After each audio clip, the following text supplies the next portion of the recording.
Caveiras apareciam na parede. Cachorro falava com a minha mãe. Me socorre, Jesus. Porque se o Senhor não vir, eu vou perecer.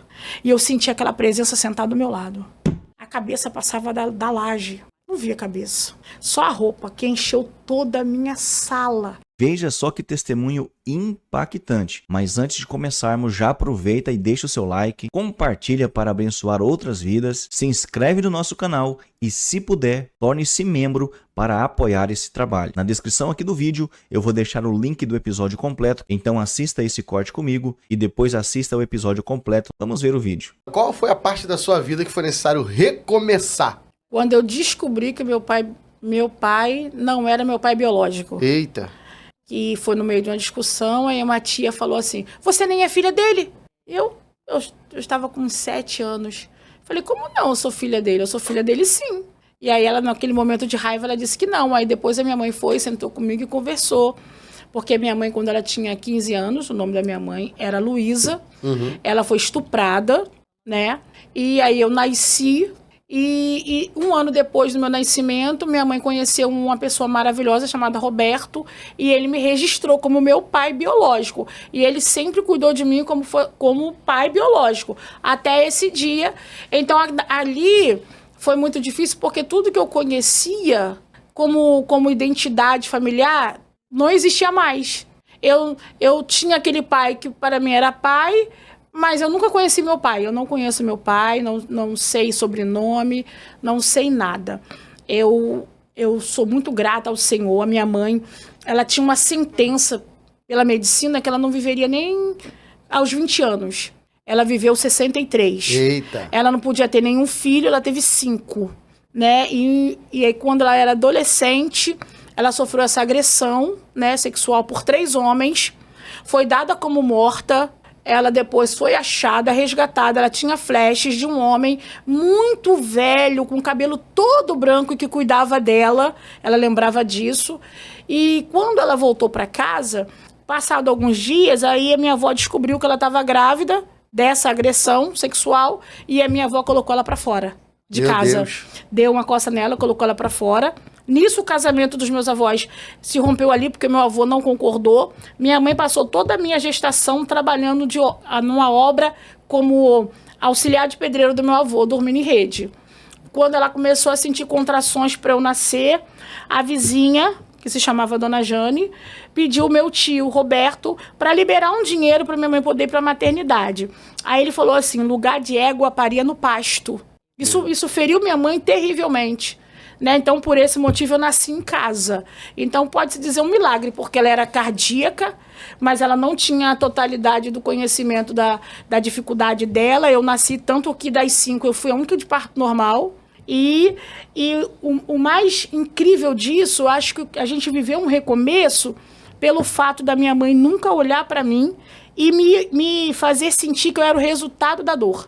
Ela me amou de forma incondicional. Ali a gente recomeçou. Ali o casamento da minha mãe com esse meu pai que me restaurou acabou. Nós fomos vivendo uma outra história, a gente teve que recomeçar sem dinheiro, doente, ela doente. Eu tive febre emocional, porque eu estava acostumado com esse pai, né? E dali nós começamos uma nova história, e ali foi o primeiro recomeço muito difícil. Eita. Muito difícil. E muitas idas e vindas em hospitais. A gente estava em casa e tinha que correr às pressas, com a minha mãe botando sangue pela boca devido ao problema cardíaco. E os médicos sempre diziam, não se acostume a ter mãe, você não vai ter mãe por muito tempo. Então eu já não tinha pai. Sim. Ainda perigava ficar sem mãe. E foi muito difícil. Então todo dia era um recomeço.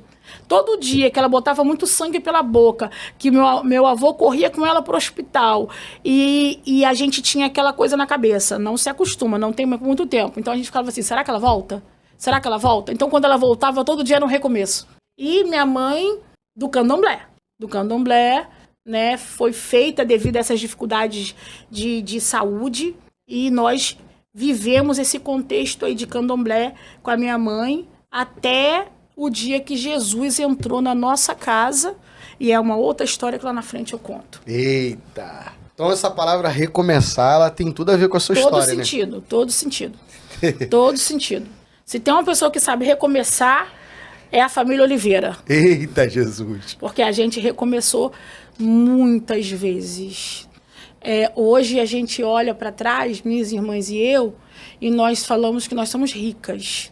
Porque nós, na nossa infância, comemos comidas que eram destinadas a porcos. Que isso? A gente morou do lado de um chiqueiro muito grande, muito grande, muito grande. E como a nossa mãe era doente, não tinha condição alguma, então comidas que eram mandadas para os porcos alimentou muita gente. Nós éramos fadadas ao fracasso total, mas nós resolvemos mudar a história. Quem olhava para nós nunca acreditaria que nós poderíamos chegar até onde chegamos. Então, a história de recomeçar não é só comigo. Minha mãe teve que recomeçar trabalhando de servente pedreiro. E nós tivemos que recomeçar com ela muitas vezes. Então, recomeçar faz parte da nossa vida. Fomos criados com... era ensinado a nós sobre ancestralidade, a valorização do mundo espiritual, que nós devíamos cuidar da nossa parte espiritual. A gente não tinha o que comer, não tinha. Mas cuidava da parte espiritual, porque minha mãe, por conta dos problemas de saúde, minha mãe ficou... caveiras apareciam na parede, cachorro falava com a minha mãe. Meu Deus. Ela contava pra gente, desesperada, falando que aparecia cachorro na beirada da cama dela e falava, vem comigo que eu sou o diabo. Então, era uma vida, assim, muito doida. Era esqueleto que falava com ela, era cachorro que falava com ela, ela saía pra caçar cobra, ela chegou a ficar internada no hospital psiquiátrico por conta disso, até que meu avô falou, não, alguém falou pra ele no trabalho, leva ela no barracão tal, ela vai fazer o santo, ela vai ficar bem. Foi assim que entrou com uma proposta de salvar alguém que estava em perigo. Mas você também chegou a servir? Sim.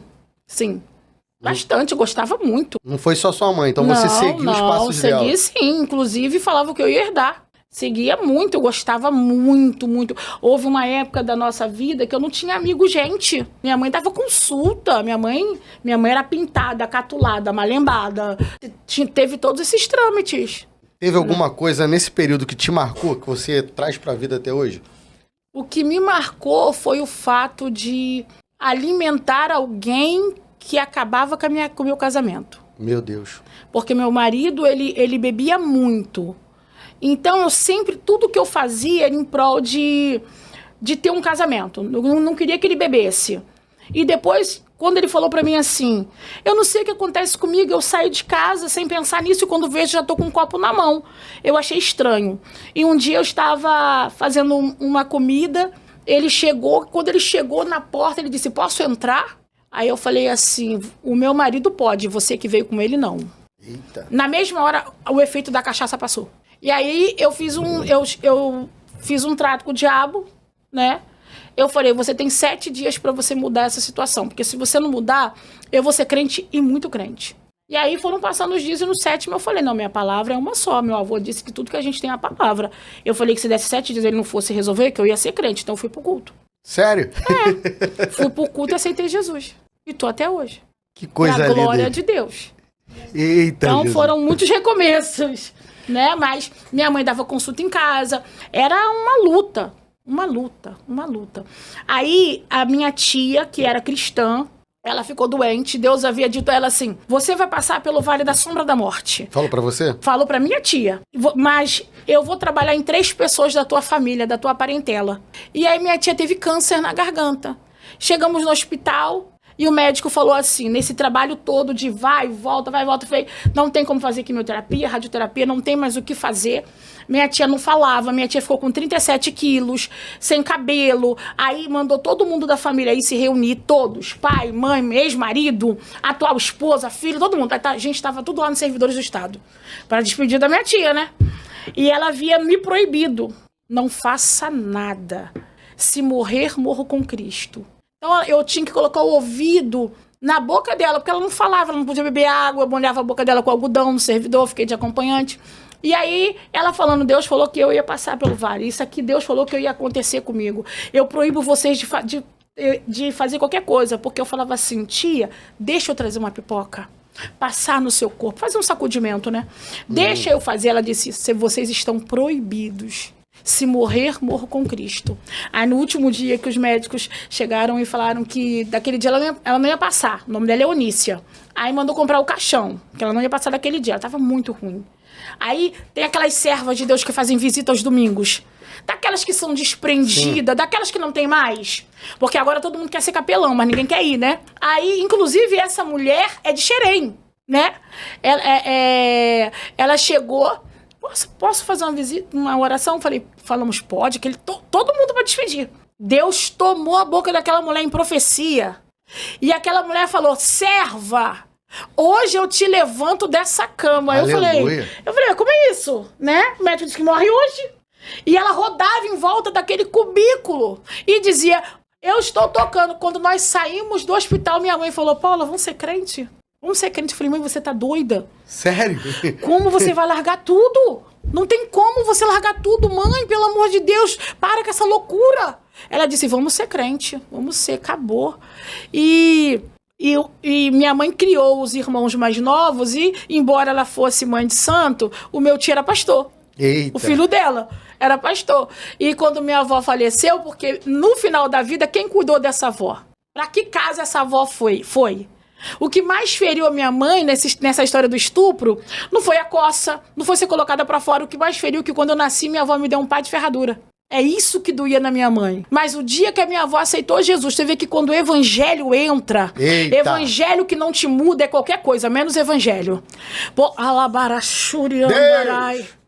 Porque minha avó aceitou Jesus no domingo. Na segunda, ela procurou a nossa casa.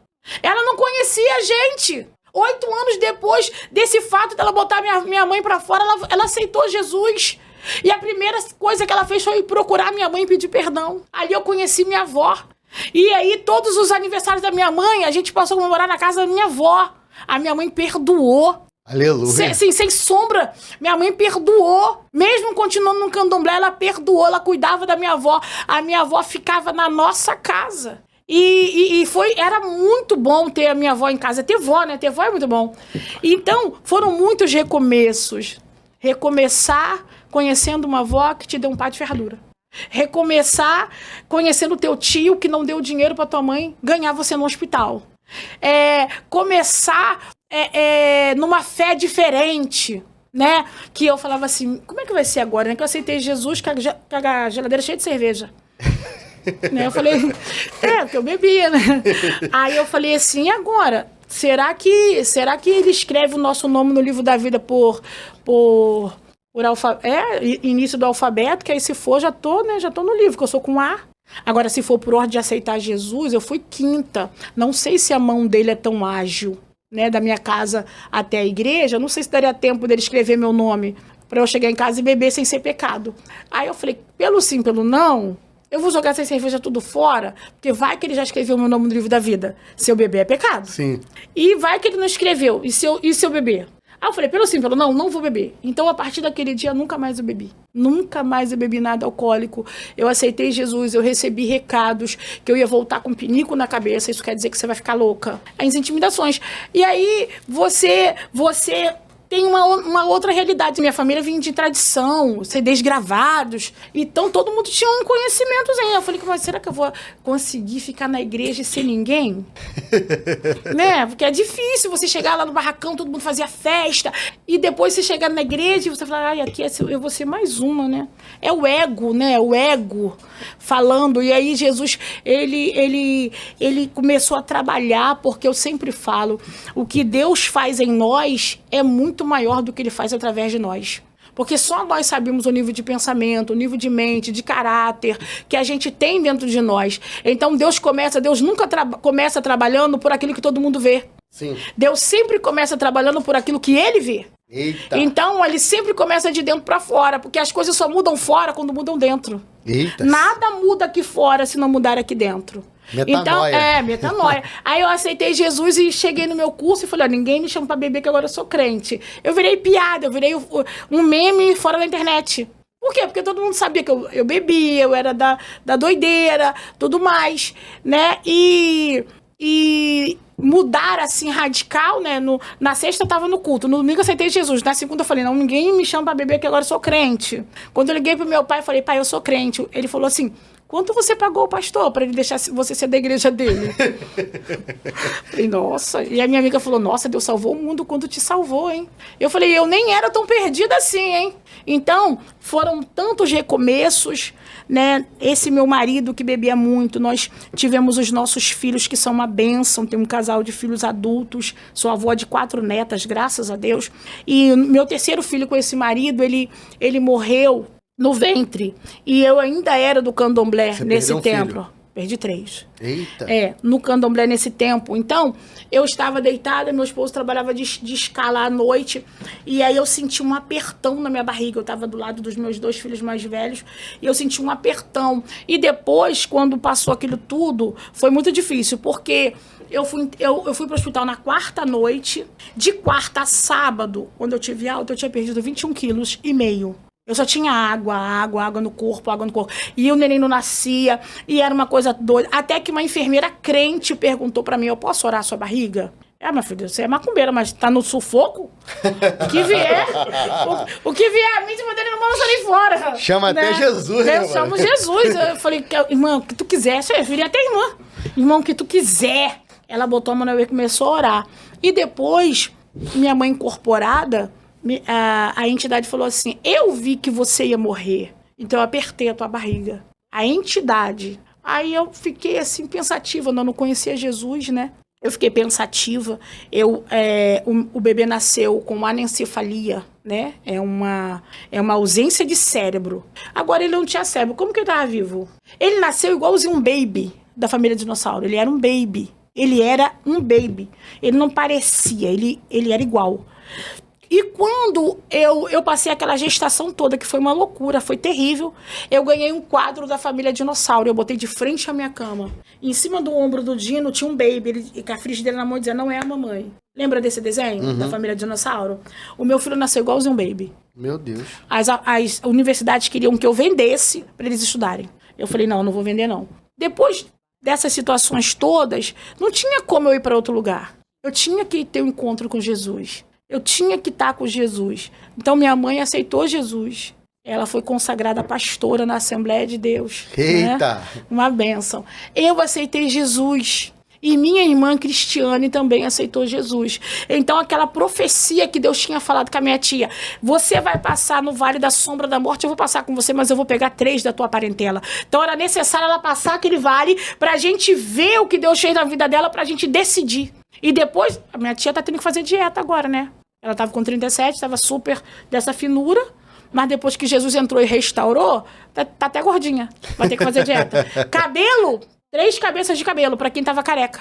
Quando ela chega nos servidores do Estado, eles chamam ela de milagre que anda. Então, Deus entrou na nossa casa. E o que mais motivou também a minha mãe a mudar a história da vida dela? Foi quando a minha avó faleceu. E aí meu tio, que é pastor, não estava se acabando no choro. Ele estava sentido como filho, mas assim, normal, dentro do possível. E ela estava indignada. Mas como pode, Edson? Você tá desse jeito? A gente acabou de enterrar a mamãe, que não sei o quê. Aí ele virou para ela e falou assim, minha irmã, sabe por que eu tô assim? Porque para mim é até breve, para você é Deus. Eita. Ela disse, por quê? Você quer ser melhor porque tu é pastor? Ele disse, não, porque eu vou pro mesmo lugar que mamãe foi. E você vai para onde? Dali, aquele confronto da palavra dele com ela, fez com que ela começasse a pensar. Então ela parou de ir. Ela parou de dar consulta. Ela foi parando. Então, quando eu ia, eles mandavam recado pra ela. Falavam, mãe, fulano falou, ó, fulano tá falando. Não quero mais. E nunca mais ela foi. Nunca mais foi. Até o dia que ela aceitou Jesus. Aleluia. E ela ficou ovelha do irmão. Ela ficou ovelha na igreja do meu tio. Então, ele era o filho, irmão dela, que ela criou, e acabou virando pastor dela. Então... Deus faz, né? Deus faz. Olha, Deus faz muito, muito, muito, muito. A primeira coisa que o meu padrasto falou comigo quando eu aceitei Jesus, ele falou, você não vai ficar igual essas malucas de coque não, né? Essas mulheres parece que é doida. Ele xingava Deus, ele falava cada absurdo. E hoje meu padrasto, ele é diácono, né? Na Assembleia de Deus, já é uma bênção. Então, recomeçar é o que a gente sabe fazer, né? Verdade, forte isso, né? E aí, um dia, eu tive um sonho. Meu marido, eu aceitei Jesus. 2 anos depois, meu marido aceitou Jesus. Nosso casamento ficou incrível. Incrível, incrível, incrível, incrível. E aí eu tive um sonho com um rapaz da nossa igreja. Esse rapaz ficou 17 anos depois desviado, né? Eu tive um sonho que eu mexia com uma pessoa. Não, ele mexia com uma pessoa e eu estava com ele. E aí vinham pegar ele e me pegavam porque estava perto dele. Meu Deus. E aí me levavam no lixão, me davam um tiro. Eu sentia o tiro entrar aqui e o meu corpo tombando devagarzinho. E eu falava assim, por que você fez isso? E aí ele via que ele tinha me dado um tiro no calor do momento e ele se arrependia. Aí eu falava pra ele assim, não fica desesperado, eu te perdoo. E morria. E isso aconteceu exatamente com meu marido. Meu Deus. Ele veio de carona com alguém que ele estava discipulando e foram matar essa pessoa e ele estava junto. E aí foi muito difícil. Você já estava na igreja nessa Já. época, né? E ele também.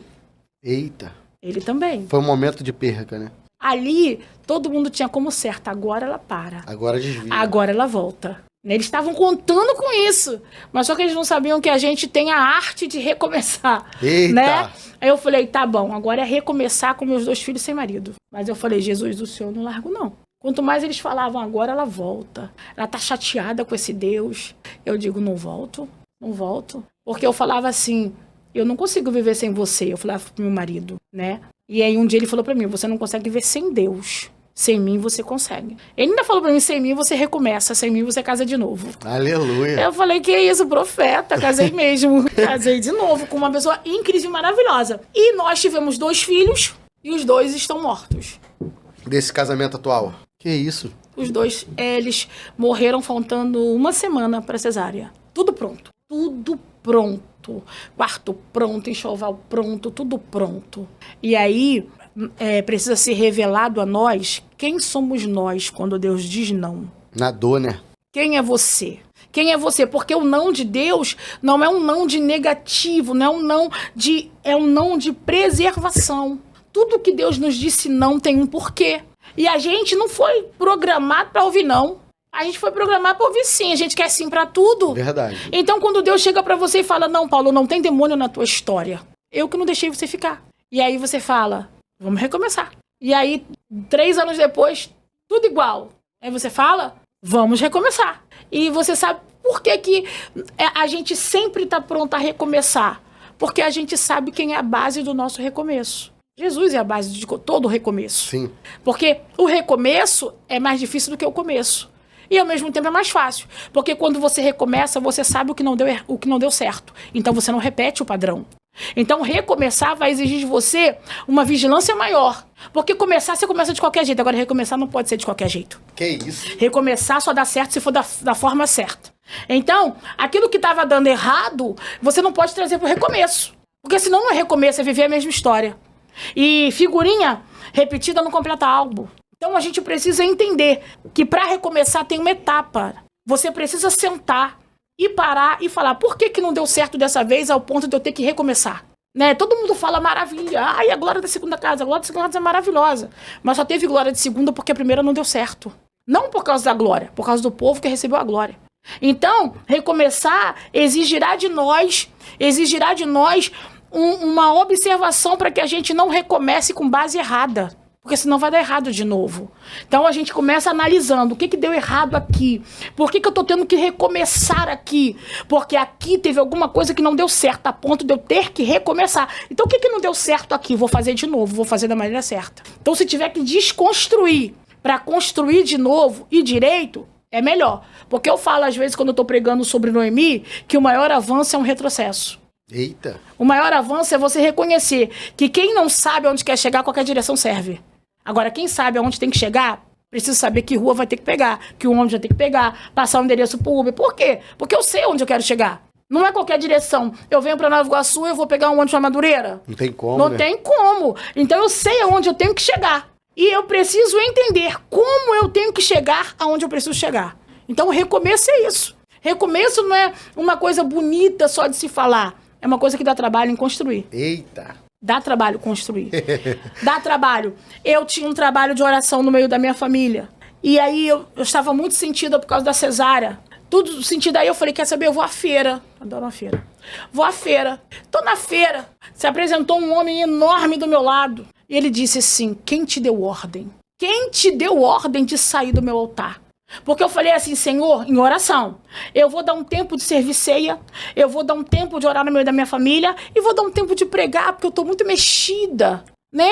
Como se tudo fosse sobre nós. Eita. Nunca foi sobre nós, sempre será por causa dele. Sempre será ele. Então, eu tô na feira, toda mexida, me sentindo, né? Ai, que doída, coitada de mim. Deus nunca trabalhou com pena. Não existe pena em Deus. Porque quem trabalha com misericórdia não precisa ter pena.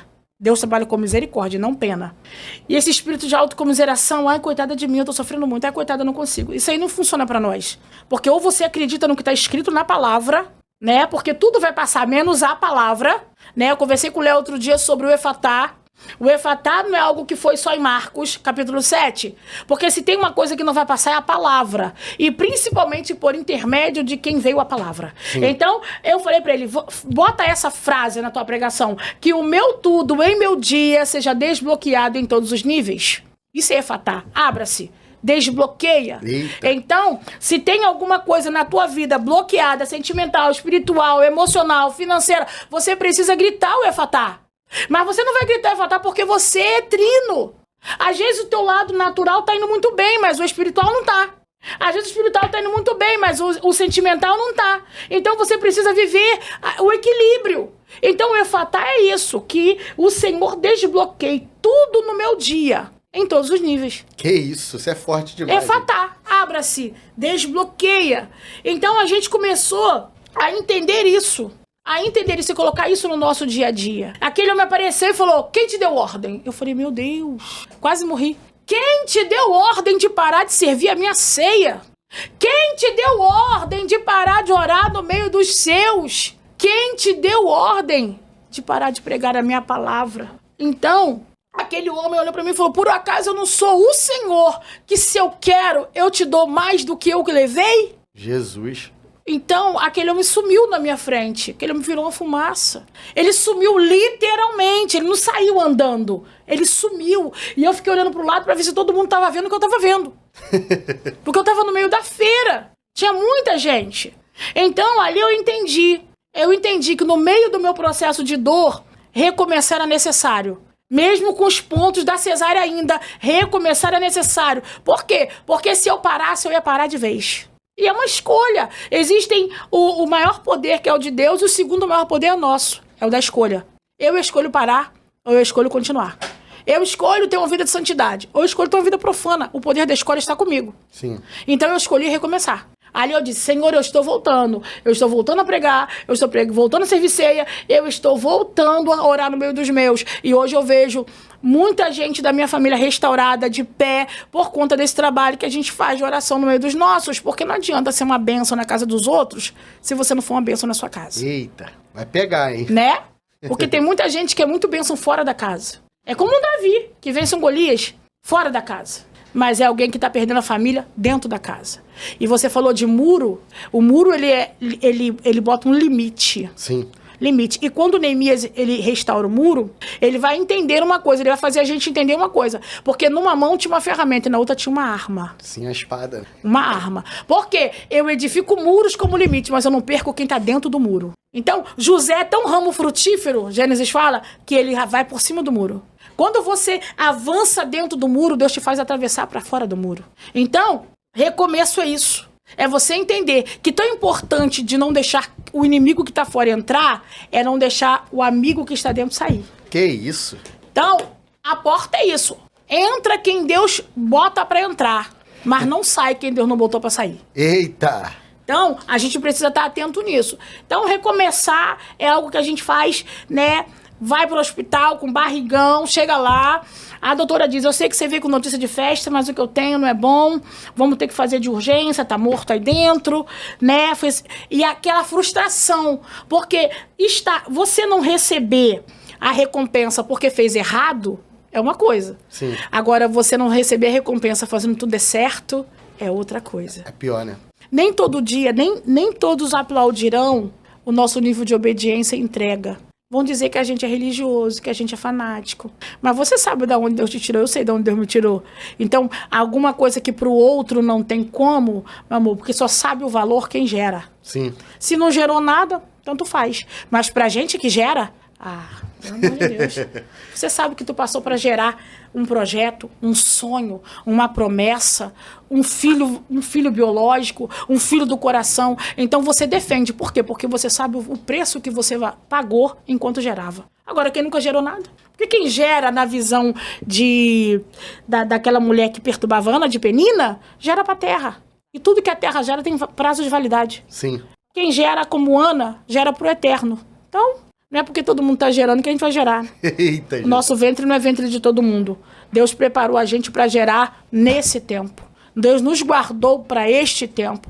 Nós somos uma ferramenta afiada do Senhor para esse tempo. Então, que o Senhor faça em nós, por nós e através de nós nesse tempo. Isso é um testemunho vivo, né? Teve uma vez que eu estava participando de um momento de libertação com pastoras, cantoras, dentro de um lugar reservado, de um trabalho que a gente tinha uma vez ao mês. Porque a gente sabe que está todo mundo pregando, todo mundo cantando, todo mundo ao altar, mas precisa ser cuidado. Sim. Né? Então nós reservávamos uma segunda-feira a cada mês para a gente estar num monte, juntas, dentro de um sítio. E ele falou assim: Paula, você me cobre. E quando começou a sentar as pessoas para passar aquele momento de libertação, eu disse: Senhor, qual é o meu trauma? Jesus, me dá um trauma. Senhor, me mostra um trauma. Vai chegar a hora que eu vou ter que sentar, eu vou ter que falar do que dói, Senhor. Aí eu comecei. Eu enterrei 3 filhos, mas eu não estou deprimida por conta disso, porque na verdade eu não perdi. O conceito de perder é não saber aonde está. E como eu sei aonde está, e quem está cuidando, então não perdi. Está com Jesus. Bom, isso é fruto do estupro. Eu nunca sofri por conta disso. Eu tive uma mãe incrível, um pai incrível até um certo momento da vida, e o Senhor sempre foi meu pai. Aí eu comecei, meu Deus, e agora? Quando eu sentar ali, eu não vou ter um trauma para contar. Meu Deus. E vendo elas contando cada coisa, né? Sofreu porque não teve a boneca, e aí não sentia, estudou muito, não sentia a dona da casa. Eu falei: Deus, eu adoro a minha casa. Eu que construí. Aquela casa é minha, é muito minha. A pessoa que me deu. Né? Eu falei: Deus, e boneca eu nem gostava. Meu pai, e agora? Qual é meu trauma? E aí eu puxei o pastor e falei assim: pastor, tá quase chegando a hora de eu sentar no banco e eu não tô achando nenhum trauma para eu contar, para vocês me orarem, essas coisas. Aí ele olhou para mim e começou a rir. Ele, Paulo, falei: eu tô aqui tentando achar um trauma, mas tá difícil. Eu tô cobrindo sua oração, mas a minha mente tá assim, ó. Eu cubro o Senhor, mas tô procurando trauma. Aí ele: você já foi forjada, por isso que você ainda não tem. Você não tem, não vai ter. Porque pelas histórias que você já passou, quartinho escuro era para te conhecer há muito tempo. Então, Jesus, ele me fez recomeçar todo dia. Eu me lembro de um episódio, isso é só para quem crê. Na primeira semana que eu fiquei viúva, me deu um medo, depois que todo mundo vai embora, a vida de todo mundo normaliza, que você tá dentro de casa sozinha. Eu tava com medo, que eu tinha medo de botar o pé pra fora do sofá, como se alguém fosse puxar meu pé. E aí eu gritei: Jesus, me socorre, Jesus. Porque se o Senhor não vir, eu vou perecer. E eu senti aquela presença sentada do meu lado. A cabeça passava da laje. Não vi a cabeça. Só a roupa que encheu toda a minha sala. O rodapé. Assim, tomou tudo. E não falou nada. Só sentou do meu lado. E não falou nada. Aquilo me deu uma coragem. Que eu levantei e falei: entendi, Jesus. Entendi. Tô recomeçando. Peguei a vassoura e comecei a limpar minha casa. Aleluia. Falei: meus filhos vão chegar da escola e a casa vai estar limpa e o almoço vai estar pronto. Falei: capeta, se tu achou que eu ia ficar agora parada, você perdeu. Porque eu tô recomeçando agora. Sem marido, mas com Deus. E ali eu não parei mais. Guerreira, né? Guerriei, filho. Tem que guerrear. A gente precisa estar apercebido. Não pode deixar o mal entrar para depois botar para fora. Fica vigilante no teu portão. Fica vigilante na tua porta. Porque tem hora que é você que abre a porta. E eu disse: eu que não vou dar munição pro meu inimigo. Sim. Então, comigo não. E aí Deus foi realizando, foi fazendo e foi me dando pregações. Eu comecei a pregar, eu comecei a ter revelações, eu comecei a ter visões. No dia que as pessoas foram me dar condolências pela morte do meu esposo, Deus me dava muitas visões com as pessoas, eu entregava. Uma amiga minha, Andréia, sentada do meu lado, e o Senhor disse: diga para ela que daqui a 1 ano ela vai sofrer a mesma dor. Que isso? Aí eu falei: ai, Jesus. Como é que fala? Eu falei: amiga, eu não posso, o meu momento de dor não invalida a profetisa que eu sou. Sim. Porque não tem a ver comigo, tem a ver com Deus. E ele está dizendo, e eu chorei, porque eu era muito amiga do marido dela, meu amigo Robson. E eu disse: o Senhor está dizendo, E eu tava cantando louvor. Deus tem um milagre certo na hora certa para você também. E aí o Senhor falou comigo, eu disse, o Senhor tá dizendo que daqui a 1 ano você passa essa mesma dor. E hoje você tá comigo. E a minha oração, já que ele não mandou orar para reverter, é decreto. Eu vou estar com você. Hoje você segura a minha mão e daqui a pouco eu vou segurar a tua. Ela entendeu? Em 1 ano ele morreu. Que isso? Ele sentiu dor de cabeça, dor de cabeça, dor de cabeça. E depois ele foi e morreu. E aí eu estava com ela. Ela disse, mesmo no meio da dor, eu tenho que dizer, que profeta que você é. Tu é muito corajosa, amiga. Entregar isso para alguém. No momento de dor, né? Eu queria dizer... para você que está nos ouvindo, que não importa o começo da tua trajetória. Sim. Você olha para mim e eu sou fruto de estupro. Não importa as suas dificuldades, da onde você veio, quem foram os seus pais, importa você recomeçar da maneira certa. Importa você entender que o final, um momento triste não determina toda a tua história. Um momento não te define. Você pode até estar passando uma dificuldade agora no seu emocional, no seu físico, no seu espiritual, no seu sentimental, no seu financeiro. Eu quero dizer para você, como profetisa da casa do Senhor, que decida recomeçar, mas decida recomeçar botando Jesus na frente. Você precisa estar orando, porque Deus, ele tem os meios para fazer, mas ele também diz como deve ser feito. Então, ele é o Deus que não abandona. Se ele fez comigo, que nasci em casa, de uma mãe estuprada, de uma mãe doente, de uma mãe macumbeira, de uma casa que comia lavagem, comida de porcos, e Deus nos fez estudar, nos fez nos formar, nos fez cidadã de uma nação consciente, tanto nação natural como espiritual. O Senhor fez em nós, e o Deus que fez na minha faz na tua. Aleluia! Né? Eita! Qual é a diferença de oferta para oferenda?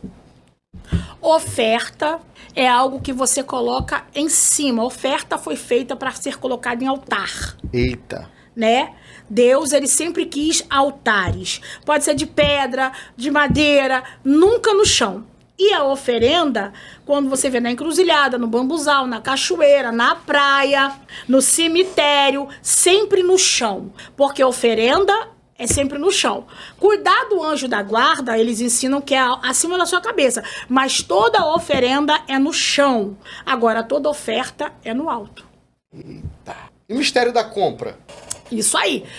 Lá em casa nós temos esse costume. A gente chegou das compras, a gente coloca tudo na mesa. Por quê? Porque a nossa compra não é oferenda. A nossa compra é uma oferta. Por quê? Porque quem nos deu força para trabalhar? Deus. A vida de toda a carne está no sangue. Então, quando Deus olha o meu altar, ele não vê o que eu boto em dinheiro. Ele vê sangue. Ele vê esforço. Porque eu só consigo ir e vir, pensar, realizar, porque no meu corpo tem sangue. Se faltar sangue, morre. Então, eu pego...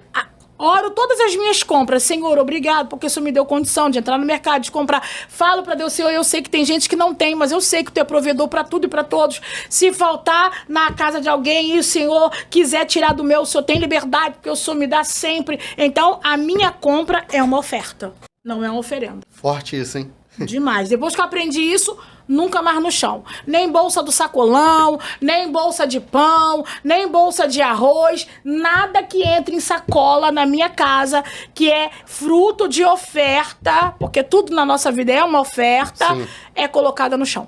Sempre na mesa, em cima da pia, sempre em lugar alto. Por quê? Porque, primeiro que na cultura de Jesus, mesa é altar. Sim.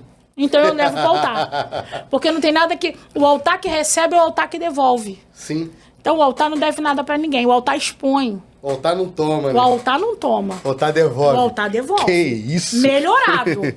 Melhorado, né? Porque a gente já percebeu que a mulher...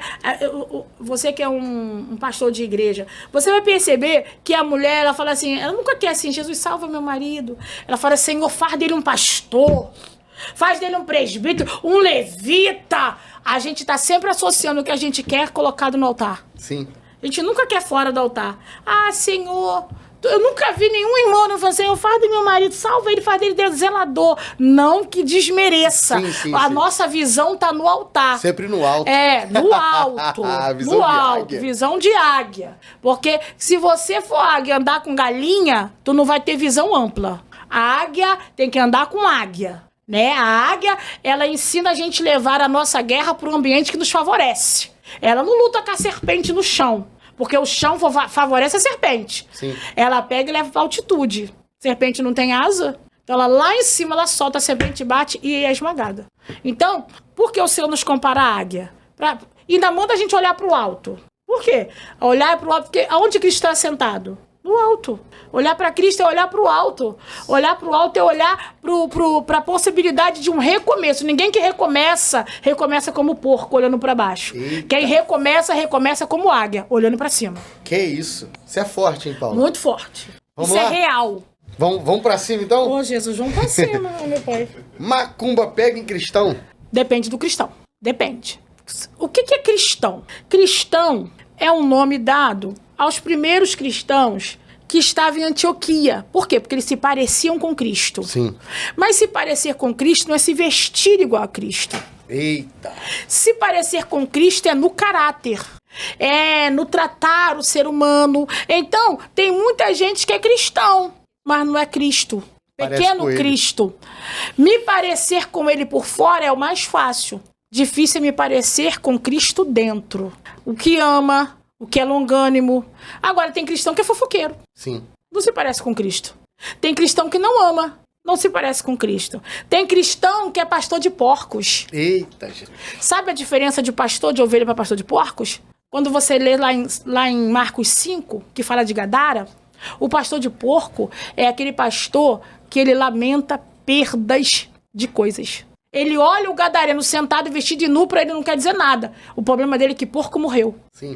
Então, pastor de porco é o pastor, é o cuidador de alguém que ele não cuida do alguém, ele cuida do que esse alguém tem. Proporciona, né? Isso aí. O pastor de ovelha ama ovelha. Jesus nunca me escolheu pelo que eu tinha, mesmo porque eu não tinha nada. Sim. Jesus sempre quis a nós, a mim, a você.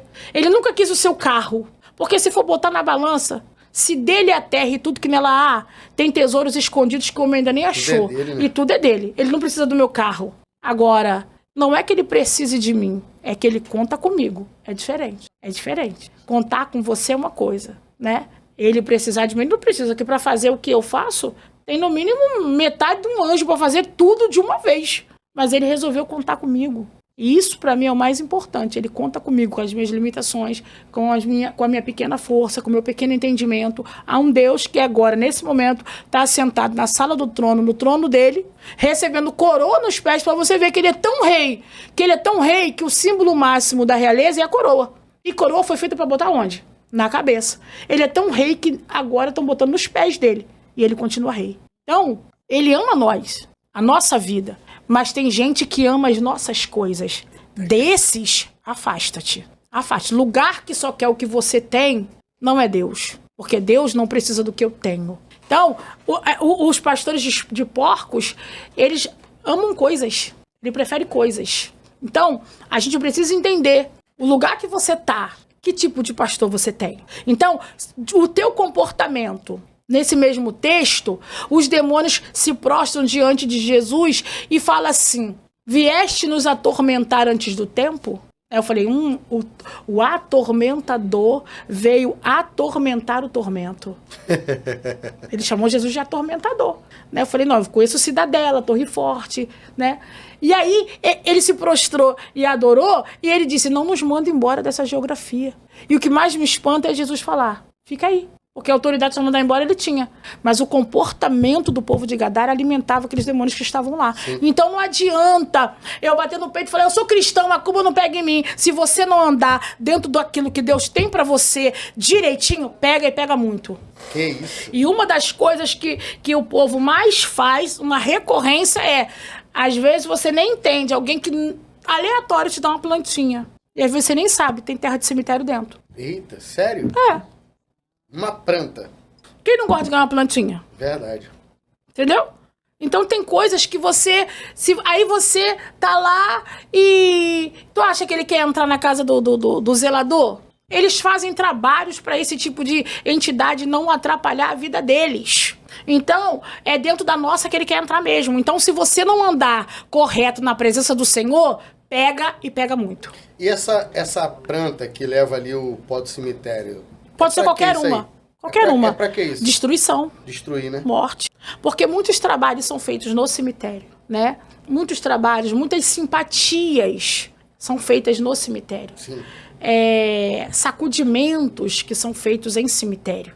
Que você leva alguém que está com algum problema terminal, e aí você ou passa moedas, ou passa alguma coisa nele. Aquela doença que está naquela pessoa fica lá. Sim. Fica lá. Então, você traz aquela terra de lá, né? E aí você bota, mistura numa terra para dar uma plantinha, acabou a vida da pessoa. É morte, a pessoa vai definhando. Eita. Vai definhando, vai definhando. Casa de uma planta, né? Então, Não é a planta. É o simbolismo, é o que foi feito para entrar através da planta. Sim. Não, todo mundo que te dá a planta tem isso? Claro que não. Sim, sim. Então, quando você é cristão de verdade, Deus desfaz.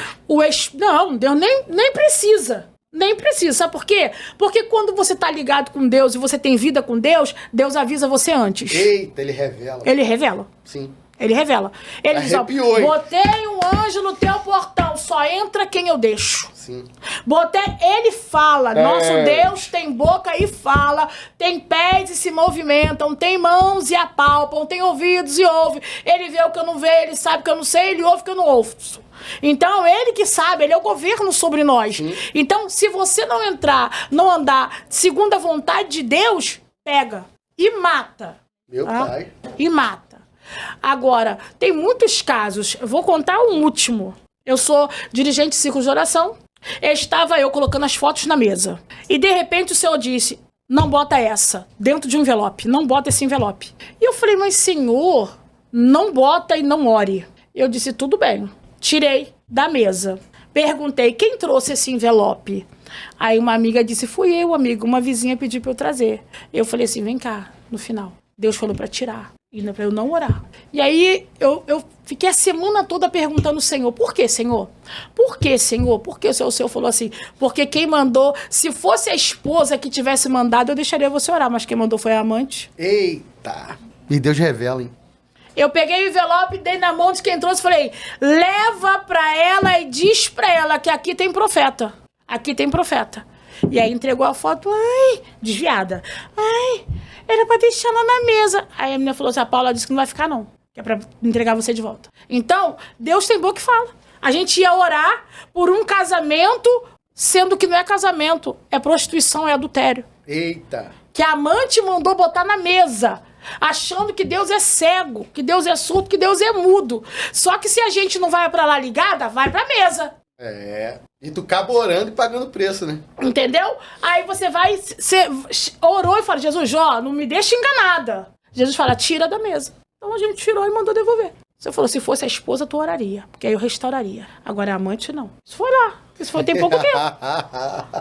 Então, é muito sério. Foto que botam pra testar a gente de gente morta. Sério? Falo, tira daqui que isso aqui tá morto. Esse homem aqui já morreu. Já morreu. Pode tirar. Então, às vezes, eles acham que a gente é assim, meio pesada com palavra, porque a gente fala o que Deus quer que a gente fale. E aí fala assim, mas tem que ser mais maleável. Não posso ser maleável. Eu sei os demônios que estão doidos pra me pegar. Sim. Ou tu acha que ele desistiu? Não. Se tem uma coisa que o demônio, ele mostra pra nós o quanto ele é perseverante. Sim. Ele persevera em te destruir. Ele te persevera em te derrubar. Você que tem que perseverar e ficar em pé. Então, respondendo a tua pergunta, pega assim. Depende do crente. E muita gente que vai na igreja cai, volta, cai. Não tem mudança de vida. Eu até faço uma brincadeira, falo assim, tem gente que cai igual antibiótico, né? 3 vezes ao dia. Oh, Deus perdoa. Aí, por quê? Porque libertação não é manifestação. Sim. Manifestação é exorcização. Libertação é quando eu fecho o acesso que traz ao demônio. Então, quando eu fecho essa porta, acontece libertação. E só quem fecha é a pessoa. Isso aí. Não é Deus, sou eu. Sim. Sou eu. Eu que tenho que reconhecer que eu estou aprisionada numa situação e eu não quero ficar mais naquele lugar. E aí eu falo, Senhor, eu quero sair. Senhor, eu entendi. Porque não adianta eu falar pra você, enquanto você não reconhece que você tá cansado, sobrecarregado, você não procura Jesus. Sim. Ele vinha a mim, você que tá cansado, sobrecarregado. Então você tem que entender que o que você tá vivendo não é bom. E Jesus é tão maravilhoso que, mesmo na tua dúvida, ele diz assim, provai e vede que o Senhor é bom. Tu só vai saber se tu provar. Tu precisa provar. Mesmo na tua dúvida, ele diz, prova. Porque depois que tu prova de Jesus, tu não quer mais nada. Sim. Né? Então, a gente precisa estar atento sobre o que é libertação. Libertação é quando eu paro de fazer o que dá legalidade ao demônio para atuar. Eu fecho aquela porta. Tem gente que é sempre pego na vida sexual. Sim. Sempre namora, fornica, e aí fica em disciplina, namora, fornica. Por quê? O diabo vai sempre querer, porque aquela porta é que tá aberta. O dia que você fecha, ele olha, ele chega, ele até chega. Ele fala, aí não dá mais pra entrar por aqui, não. Fulano botou betume nessa porta. E aí, ele vai entender que houve uma libertação. Pegar isso daqui, a gente ir embora, e ninguém sujar mais, não significa que tá limpo. Sim. Limpo é eu tirar tudo que tá aqui, limpar e não sujar de novo. Isso é libertação. Enquanto tem um sujinho lá no passado, Sim. não houve libertação. Tem que tapar as brechas. Tem que tapar as brechas. Limpar a lixeira. Jesus. Eu falo que limpar a lixeira. E a pessoa sabe? Todo mundo sabe quando tá errando. Nós temos um senso moral que já vem em nós, um senso moral, um senso ético. Todo mundo que erra sabe. Todo mundo que erra sabe. Às vezes você não quer admitir, né? Mas você sabe. Forte isso aqui. Você sabe. Forte, hein? É porque, gente, todo mundo sabe que matar é errado. Todo mundo sabe que adultério é errado. Todo mundo sabe que as coisas são erradas. E vai lá e faz sabendo que é errado. Então, eu acredito que para essas pessoas que têm a informação, porque a Bíblia diz que enquanto não há lei, não há transgressão. Sim. Enquanto não sabe, fez errado, não vai ter aquela punição. Pode ter consequências. Porque são coisas diferentes. Tanta coisa Deus perdoa em nós, a gente sofre as consequências, senão a gente não aprende. A gente chegou num estágio perigosíssimo. Sim. Perigosíssimo. Por quê? Porque a gente pensa que porque a gente faz alguma coisa para Deus, com Deus, ele vai passar a mão em algumas coisas em nós. Eita. Eu já sou pastor, então ele vai validar numa bebidinha no escondido, porque eu já prego, pastoreio. Deus não vai passar. Porque Deus aceita todos, mas não aceita tudo. Sim. Então, não é porque eu já tenho uma caminhada com ele que ele vai validar alguma coisa errada que eu faço. Então, a minha mãe foi mãe de santo e nunca deu, e nós nunca comemos doce. Nunca comi Carme Damião. Nunca. Que forte isso, hein? Nem minhas irmãs. Por quê? Minha mãe não dava. Minha mãe nunca Porque deu. é oferecido? Não.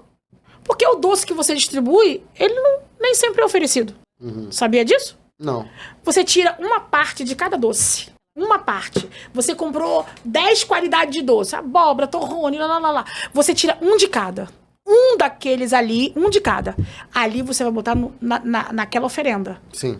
Para aquela entidade, para as entidades, as crianças, os hereis. Aqueles são consagrados. Os que vão pro saquinho, não. Mas, por outro lado, eles têm um meio que consagradinho. Por quê? Porque foi tirado uma parte de um todo. Sim. E o problema não tá no doce. O problema tá na intenção de quem deu o doce. Porque muitas vezes alguém vai dar doce porque ela quer o marido de alguém. Meu Deus. Então ela diz para uma Mariazinha da vida, um Pedrinho da vida, se você me der tal fulano, eu vou dar doce. Aí o tal fulano vem e ela paga o doce. Entendi. Entendeu? Tá na intenção, no que tá por trás. Você botou uma comida na encruzilhada. É comida, é galinha. A entidade não vai comer. Mas o preparado que foi feito antes, o simbolismo, o espiritual, né? Você vê uma fruta cortada na encruzilhada. Já viu fruta? Já. Cortada, melão. Cortou. Não pode ser cortado de qualquer maneira. Se cortar de qualquer maneira, ela não aceita. Tá? Ela não aceita. Tem que ser a pessoa própria, a pessoa que tem mão de corte. Ela pra não cortar. aceita. Não. Na ela... igreja as pessoas querem dar qualquer coisa. Corta de qualquer jeito, faz de qualquer jeito. Porque Deus é bom, né? Deus é bom. Né? Aí, por isso que os filhos das trevas são mais prudentes. Sim. Porque ela fala, não gostei do jeito que foi cortado, não recebi. Aí tem que fazer de novo. Ela vai comer a fruta? Não.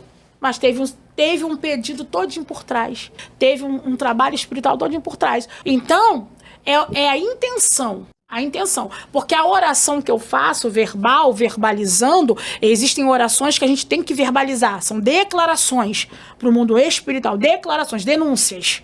Léo, outro dia, fez uma denúncia que levou ele para um campo de batalha que a gente teve que entrar para tirar. Uma denúncia. Existem declarações e denúncias espirituais. Uma denúncia é como foi feito na vida de Léo um tempo desse atrás. O Senhor me mostra uma chacina. Ele falou isso na sexta. Na segunda, tiroteio, ó. Pegou, ela saiu lá, embaixo tiroteio. Mas Deus não deixou assassina. Por quê? Porque denunciou na sexta e nós entramos em guerra guerreando. E Deus aí, cortou, né? teve até o tiro pra dizer assim, foi Deus que falou, mas não teve a morte. Deus cortou. Deus cortou. Todo dia eu ensino para as minhas meninas, façam declarações. Se você crê, você declara. Se você crê, você verbaliza. Eu falo, crie por isso a lei. Profetizar, isso, né? crie por isso a lei. Minha casa é de bênção. Eu creio, por isso eu vou falar, porque com o coração eu creio, mas com a boca eu confesso. Então eu digo, todo dia, viverei, não morrerei, verei os feitos do Senhor na terra dos viventes. Declaração. Aleluia. No mundo espiritual, para ele entender. Ela tá falando de Bíblia. Então, o mundo espiritual é real. Se despede desse povo lindo aí. Gente... Conta aí pra câmera aí. Gente, manda eles assistir. Assistam, né? Essa história de recomeços. Não é recomeço. Recomeços, plural. Porque foram tantos. Foi enterrar o marido, enterrar meus filhos, enterrar minha mãe, meu pai, né? E saber que o Senhor tem sido a minha força. É saber que, mesmo eu tendo sido fruto de uma agressão, a gente ressignificou, recomeçou. E hoje, aquilo que foi fruto de uma agressão é uma bênção na vida de pessoas. Então, a tua história momentânea não determina toda a tua história de vida. É só um momento e vai passar. Recomeça!